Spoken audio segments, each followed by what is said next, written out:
Oke.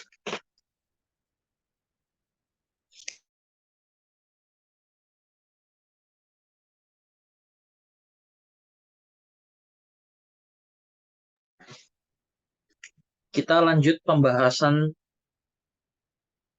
temanya kitab kehidupan. Kitab kehidupan.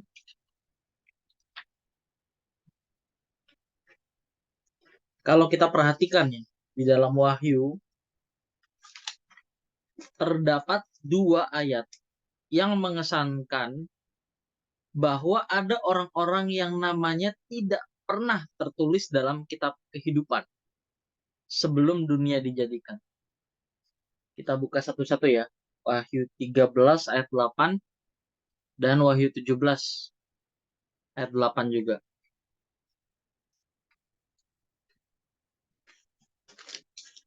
Wahyu 13 ayat 8 dan Wahyu 17 ayat yang ke-8.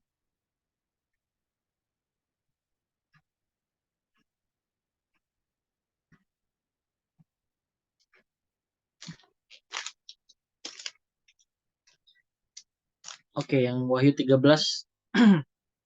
saya bacakan ya. Oh, sudah ya.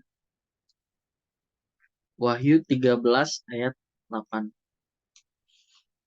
dan Wahyu 17 ayat 8. Kita buka yang 13 dulu ya.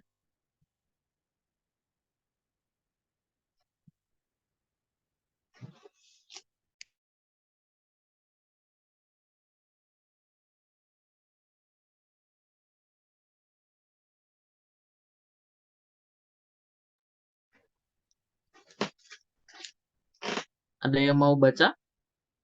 Silakan. Wahyu 13:9. Dan semua orang yang diam di atas bumi akan menyembahnya, yaitu setiap orang yang namanya tidak tertulis sejak dunia dijadikan di dalam kitab kehidupan dari anak domba yang telah disembelih. Wahyu 17 ayat 8. Adapun binatang yang telah kau lihat itu telah ada, namun tidak ada. Ia akan muncul dari jurang maut, dan ia menuju kepada kebinasaan. Dan mereka yang diam di bumi, yaitu mereka yang tidak tertulis di dalam kitab kehidupan sejak dunia dijadikan, akan heran apabila mereka melihat bahwa binatang itu telah ada, namun tidak ada dan akan muncul lagi. Oke. Di Wahyu 13 kita menemukan ada kitab kehidupan dari anak domba ya. Kemudian di Wahyu 17 kita melihat yaitu mereka yang tidak tertulis di dalam kitab kehidupan. Jadi memang tidak bisa kita hindari ya fakta adanya kitab kehidupan dan kitab kehidupan anak domba. Sebab Wahyu 13 ayat 8 dan Wahyu 17 ayat 8 mengatakannya secara khususnya Wahyu 13 ya. Mengatakannya secara khusus begitu ya. Jadi 2 ayat ini mengesankan bahwa Tuhan Yesus sendiri yang telah menentukan orang yang akan binasa, yaitu dengan tidak mencantumkan nama mereka dalam kitab kehidupan. Apa iya begitu? Nah, kita konfirmasi ya. Kalau dikatakan bahwa Tuhan telah menentukan orang yang akan binasa dengan tidak mencantumkan nama mereka ke dalam kitab kehidupan, ini akan membangun sebuah pandangan yang fatalistik. Fatalistik itu artinya sesuatu yang sudah tidak bisa lagi diperbaiki, sudah rusak sama sekali. Dan pasti akan binasa. Jadi pandangan yang mengatakan bahwa Tuhan menentukan sebagian orang selamat, yaitu mereka yang tertulis dalam kitab kehidupan, dan sementara mereka yang tidak tertulis, itu pasti akan binasa gitu ya.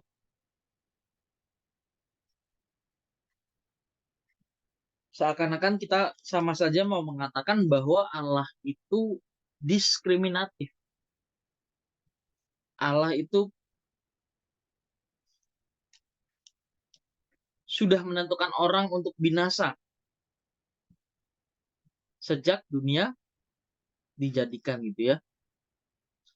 Nah, sebetulnya kalau kita baca Wahyu 13 ayat 8, kita perlu membandingkan nih dengan Wahyu 21 ayat 27, kita buka ya. Karena ayat ini, Wahyu 13 ayat 8 itu berhubungan ya dengan Wahyu 21 ayat 27.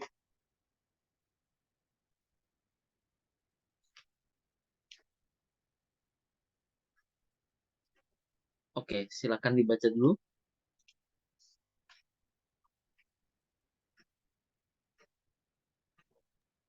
Wahyu 21 ayat 27. Tetapi tidak akan masuk ke dalamnya sesuatu yang najis atau orang yang melakukan kekejian atau dusta, tetapi hanya mereka yang namanya tertulis di dalam kitab kehidupan anak domba itu. Tetapi tidak akan masuk ke dalamnya sesuatu yang najis atau orang yang melakukan melakukan kekejian atau dusta. Tetapi hanya mereka yang namanya tertulis di dalam kitab kehidupan anak domba itu. Lagi-lagi kita menemukan kata kitab kehidupan anak domba gitu ya.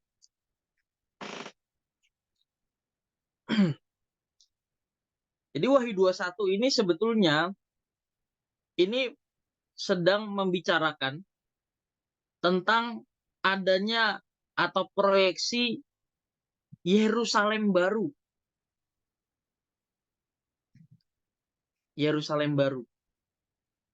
Yerusalem baru itu apa? Yerusalem baru itu ibu kotanya kerajaan surga. Ibu kotanya kerajaan surga. Nah, berarti ini tempat khusus. Karena dikatakan di situ yang hanya mereka yang namanya tertulis di dalam kitab kehidupan anak domba, ya.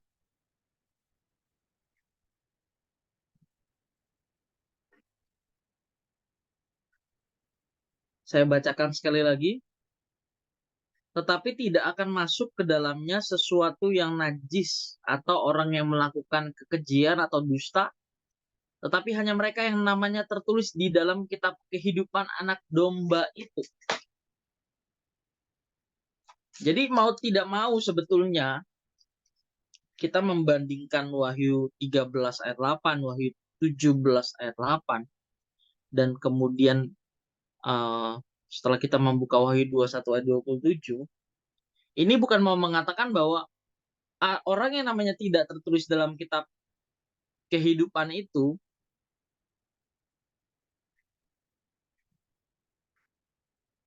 maksudnya kitab kehidupan anak domba ya, itu pasti binasa.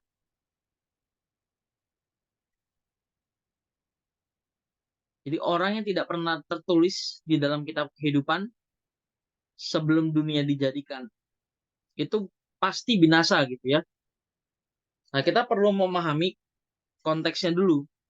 Kalau Wahyu 13 dan Wahyu 21 ayat 27, tadi sudah kita singgung ya, bahwa ini bicara soal Yerusalem baru,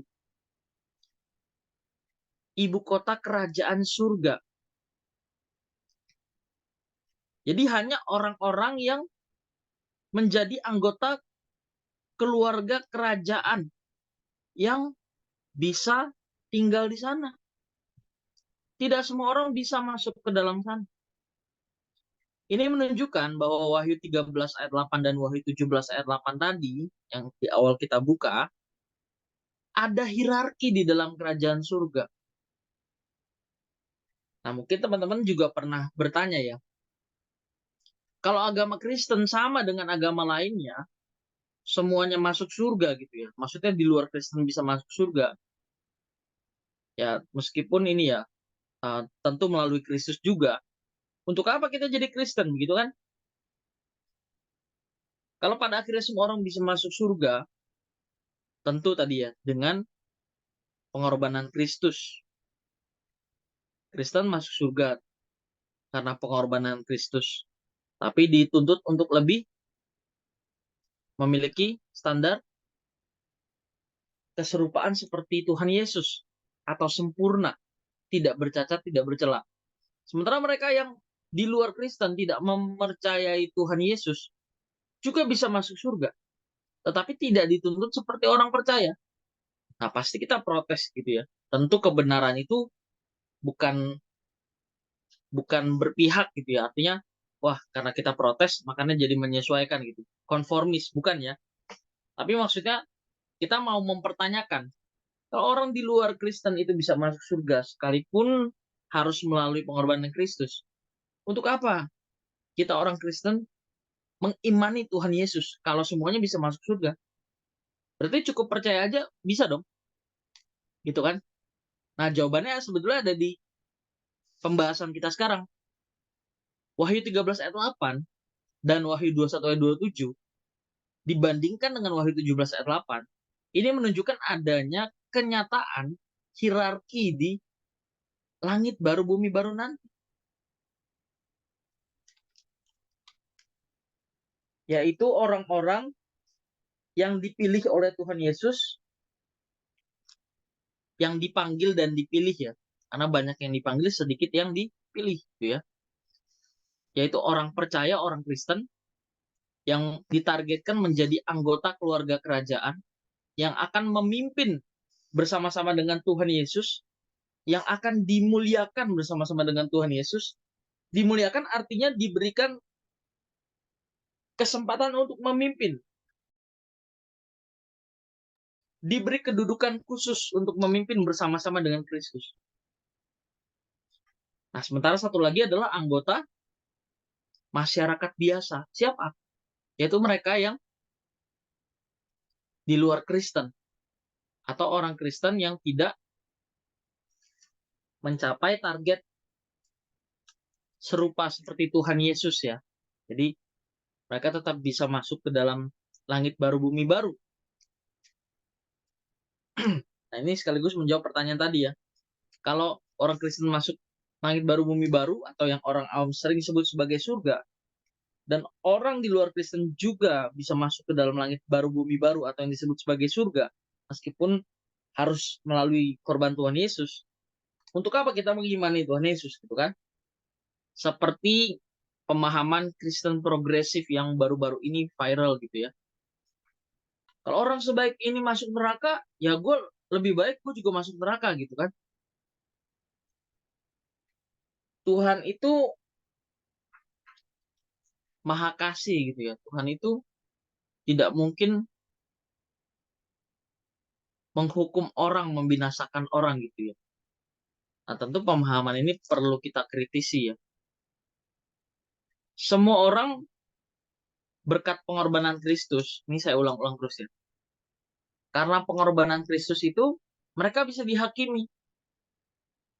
Yaitu orang-orang perjanjian lama, orang-orang yang hidupnya di luar Taurat, orang-orang yang memegang Taurat, atau di zaman perjanjian baru, orang-orang yang percaya Injil, dan orang-orang di luar Injil, itu mereka akan dihakimi. Yang satu menurut kitab kehidupan, yaitu menurut perbuatan, yang satu menurut kitab kehidupan anak domba, yaitu keserupaan. Di fakta akan adanya hierarki di dalam langit baru bumi baru, itu tidak terhindarkan. Tidak terhindarkan. Nah, sekarang kita mau bahas lebih spesifik lagi ya, tentang kitab kehidupan anak domba. Kitab kehidupan anak domba itu sebetulnya berbicara mengenai orang-orang yang telah menderita bersama-sama dengan Tuhan Yesus. Ayatnya di mana? Roma 8 ayat 17. Mari kita buka. Roma 8 ayat 17.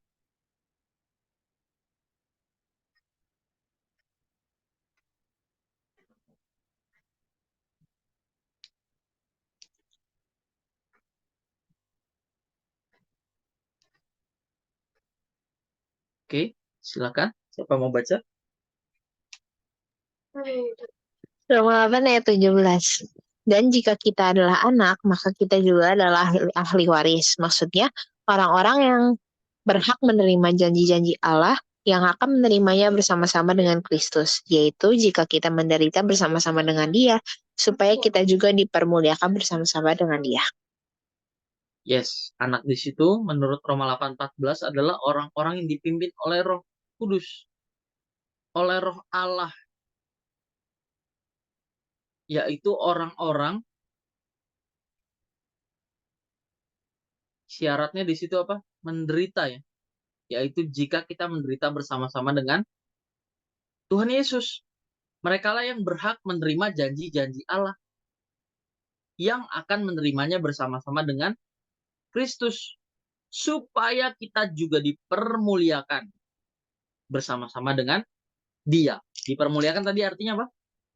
Diberi kedudukan khusus atau diberi mandat untuk memimpin bersama-sama dengan Tuhan Yesus. Itu maksudnya.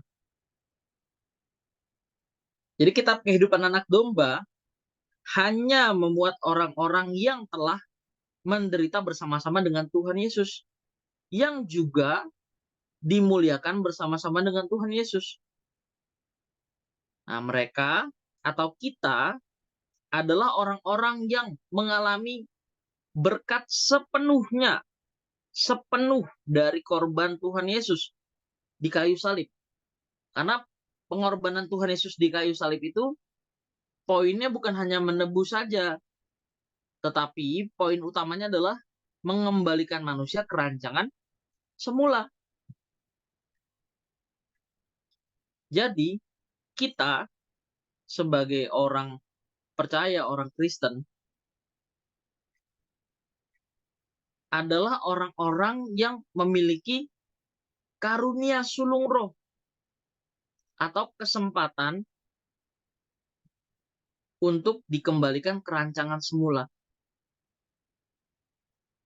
Jadi memiliki karunia sulung roh berarti orang-orang yang memiliki kesempatan untuk dikembalikan ke rancangan semula atau serupa dengan Yesus. Itu maksudnya. Karena kodrat dosa ini hanya bisa dimatikan kalau kita mengenakan hukum roh kehidupan. Hukum roh kehidupan itu adalah cara hidupnya Tuhan Yesus. Nah, sekarang kita baca dari ayat 17 sampai 19 ya. Roma 8 ayat 17, 18, dan 19.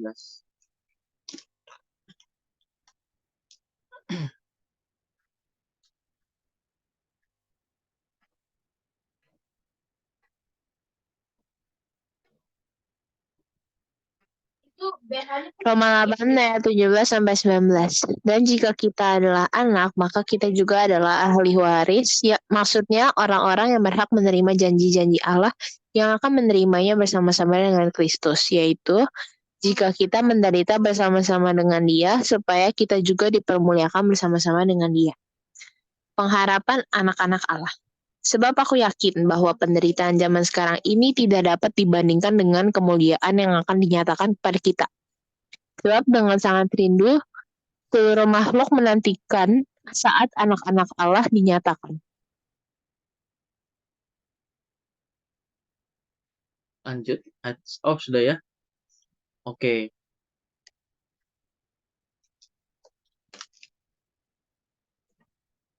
Memang pada dasarnya ya, kita itu tidak perlu membedakan adanya kitab kehidupan dan kitab kehidupan anak domba. Ini sebelumnya di pertemuan kita sebelum-sebelumnya juga sudah pernah kita bahas gitu ya. Loh, terus untuk apa kita membahas Wahyu 13 ayat 8 dan Wahyu 17 ayat 8? Kalau bukan untuk membedakan, ya. Nah, sebetulnya kalau kitab Wahyu mencantumkan kalimat anak domba, ya tentunya pasti bukan tanpa maksud sama sekali ya. Artinya pasti ada maksudnya.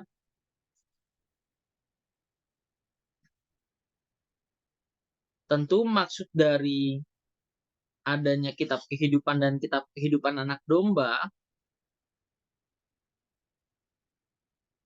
ini menunjuk adanya dua kelompok manusia di dalam kerajaan surga nanti. Jadi berhubung dengan adanya kitab kehidupan dan kitab kehidupan anak domba, seakan-akan ada dua jenis kitab ya.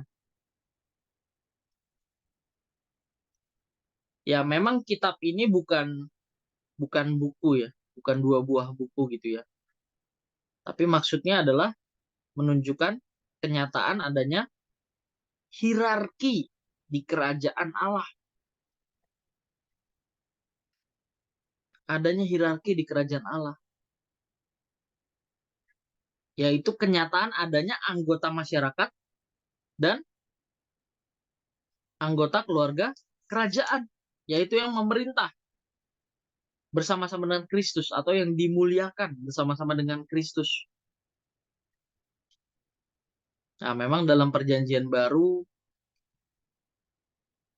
ini nggak selalu tampak ya perbedaannya.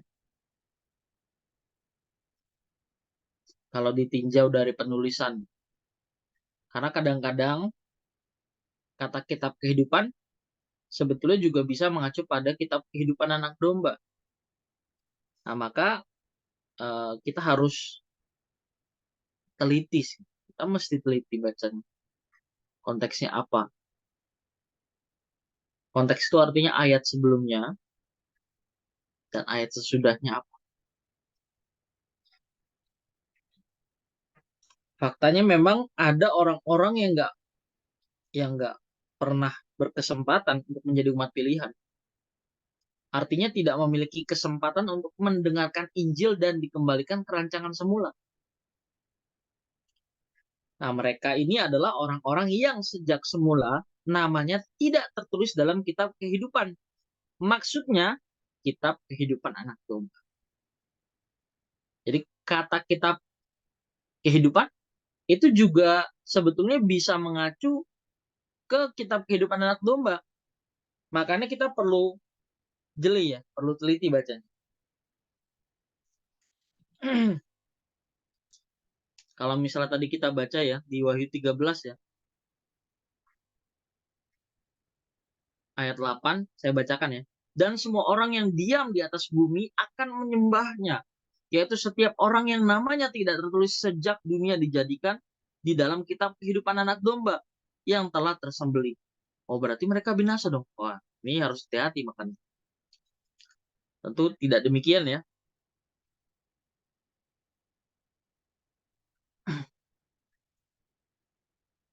Kelompok yang namanya tidak tertulis dalam kitab kehidupan, maksudnya kitab kehidupan anak domba ya, itu bukan berarti binasa. Mari kita buka contoh di Wahyu ya. Sorry. Sebelum kita balik lagi ke Wahyu, kita buka Lukas 10 ayat 20 dan Filipi 4 ayat 3. Lukas 10 ayat 20 dan Filipi 4 ayat 3.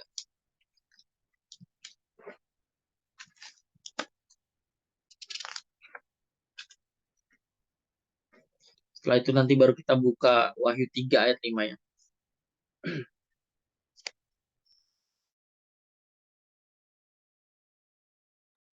Lukas 10 ayat 20.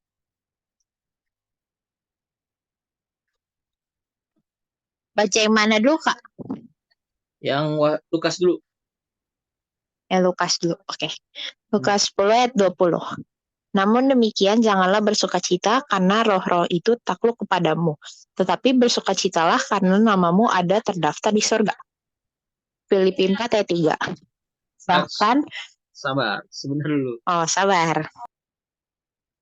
Nah, kalau kita baca Lukas, bingung nggak? Itu yang dimaksud yang mana? Kitab kehidupan apa kitab kehidupan anak domba gitu kan? Coba baca sekali lagi deh. Pelan-pelan.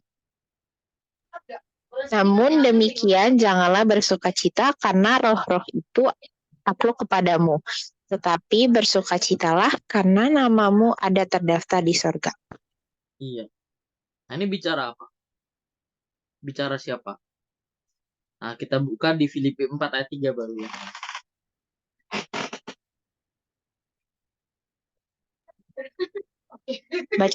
Baca ya kok. Mm.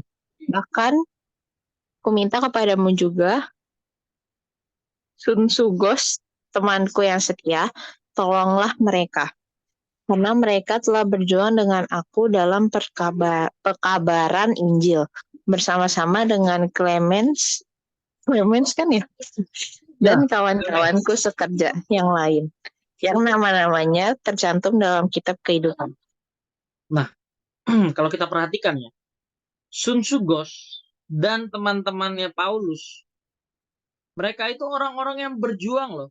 Mereka ini orang-orang yang menderita demi Injil loh.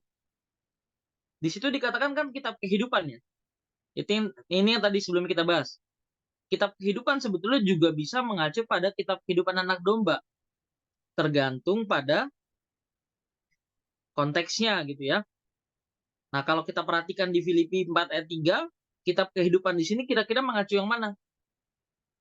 Kitab kehidupan sajakah atau kitab kehidupan anak domba? Jawabannya adalah kitab kehidupan anak domba. Kenapa? Karena Roma 8 ayat 17, orang-orang yang dimuliakan, orang-orang yang memimpin bersama-sama dengan Kristus, orang-orang yang menjadi ahli waris adalah mereka yang menderita. Sugos dan teman-teman Paulus dalam pelayanannya sekali lagi mereka itu berjuang. Mereka itu menderita demi kepentingan dirinya, bukan. Demi kepentingan Paulus, bukan. Demi kepentingan Injil.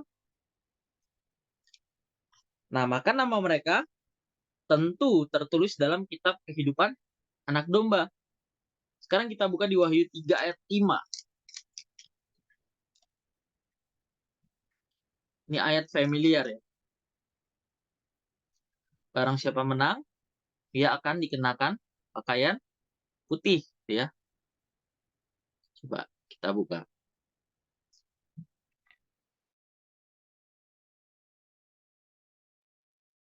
Wahyu 3 ayat 5. Barang siapa menang, ia akan dikenakan pakaian putih yang demikian. Aku tidak akan menghapus namanya dari kitab kehidupan, melainkan aku akan mengaku namanya di hadapan Bapakku dan di hadapan para malaikat. Jadi mereka yang menang adalah mereka yang berhasil membangkitkan Kristus di dalam hidupnya. Mereka yang berhasil mengenakan kehidupan Tuhan Yesus. Memperagakan Injil. Ini sama aja ya.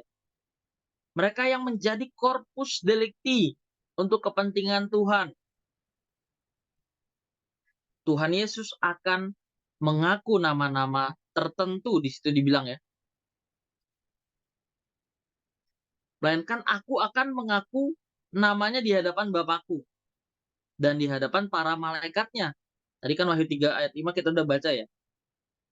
Jadi Tuhan Yesus itu akan mengakui nama-nama tertentu, artinya ada orang-orang khusus yang namanya juga diakui di hadapan Bapa sebagai pemenang, seperti dirinya yang taat sampai mati, bahkan mati di kayu salib. Nah, kata mengaku di dalam Wahyu 3 ayat 5, dalam teks aslinya exomologeo. Exomologeo, yang artinya menyaksikan atau mengakui secara terbuka, to declare, atau di hadapan umum. Tuhan Yesus menyatakan secara resmi ada nama-nama yang diakui sebagai pemenang. Nah, kalau hanya tertulis di kitab kehidupan, tentu tidak perlu dinyatakan secara resmi seperti ini di Wahyu 3 ayat 5. Tetapi Karena Tuhan Yesus mengaku nama ini di hadapan Bapa. Tentu ini bukan orang-orang yang memiliki kebaikan biasa, melainkan orang-orang yang menang, orang-orang yang menderita untuk kepentingan kerajaan surga.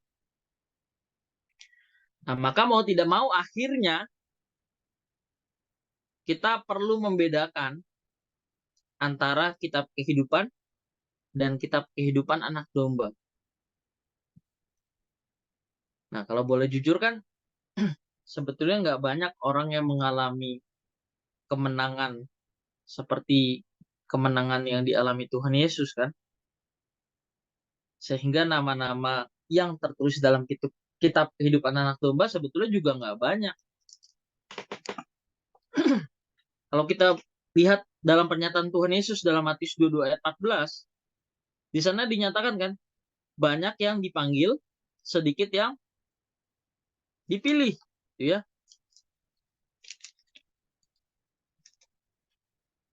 Jadi perlu ditegaskan bahwa orang-orang yang namanya tertulis dalam kitab kehidupan anak domba itu ditentukan oleh Bapa sendiri. Kalau kita mengacu pada Matius 20 ayat 23, pernyataan Tuhan Yesus kepada keluarga Zebedeus bahwa hal duduk di dalam pemerintahan kerajaan surga ya, duduk di sebelah kiri dan sebelah kanan Tuhan Yesus, itu bukan haknya Tuhan Yesus yang menentukan, tetapi ditentukan oleh Bapa. Nah, maka Tuhan Yesus berkata bahwa orang yang diserahkan oleh Bapa kepada dirinya, pada Tuhan Yesus, tidak akan ditolak olehnya.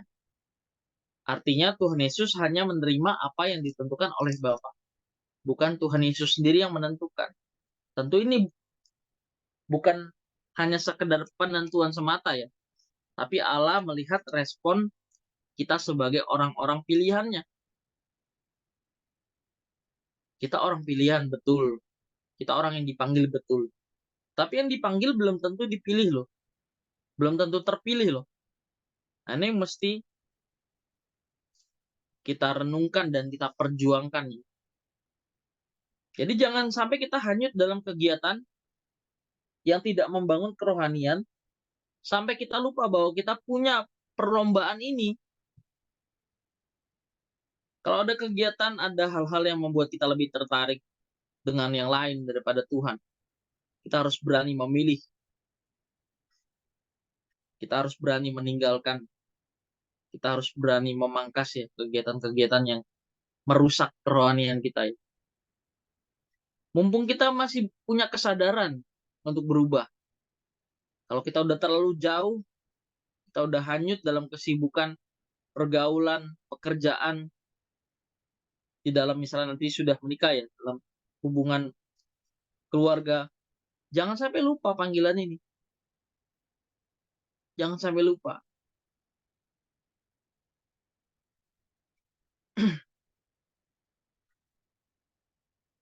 Harus diingat bahwa kita ini orang-orang yang istimewa. Karena kita hidup di zaman anugerah. Tidak semua orang bisa loh. Tidak semua orang mengalami ini. Umat perjanjian lama, khususnya pemazmurnya, itu menanti-nantikan zaman perjanjian baru. Khotbah ya, menantikan zaman-zaman perjanjian baru. Tapi mereka tidak mengalaminya. Kita yang mendapat kesempatan itu.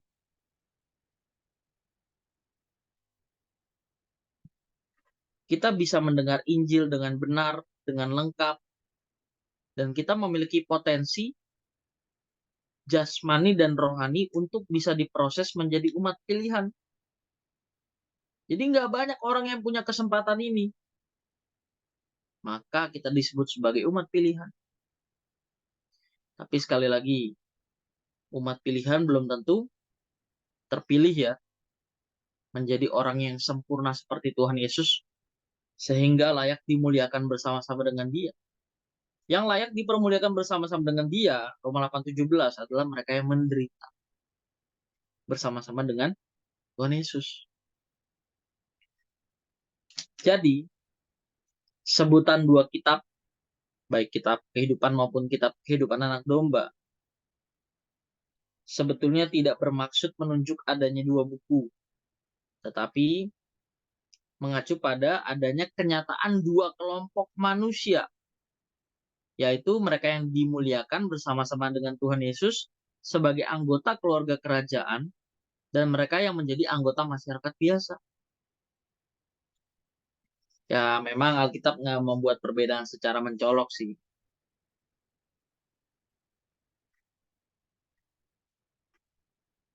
Sering Alkitab malah hanya menyebut surga tanpa memerinci, ya, tanpa memerinci bahwa di dalam kerajaan, di dalam langit baru bumi baru tersebut ada hierarki, ada kedudukan khusus, ada posisi khusus, yaitu mereka yang memerintah dan mereka yang diperintah. Anggota keluarga kerajaan yang dimuliakan bersama-sama dengan Tuhan Yesus dan anggota masyarakat biasa. Jadi, satu kali hidup untuk menggenapi panggilan. Karena tidak ada kesempatan lagi. Kesempatan kita hanya di bumi ini 70 tahun, 80 tahun. Kalau nyampe ya. Dan kita nggak tahu kapan kita mati kan. Nah, kita harus menganggap bahwa besok kita akan mati. Ini kalimat mempersiapkan kematian. Jadi karena kita nggak tahu kapan kita mati, dan kita mati dalam keadaan memperjuangkan kedudukan sebagai anak Allah, atau kita hanyut dalam kesibukan, nah maka selagi kita ada kesempatan untuk merenungkan ini, kita betul-betul menggoreskannya di dalam pikiran dan hati kita. Bahwa setiap hari adalah hari di mana besok kita akan mati. Hiduplah seolah besok kamu akan mati. Oke, kita cukup sampai di sini. Apakah ada pertanyaan? Kalau kecepatan, sorry ya.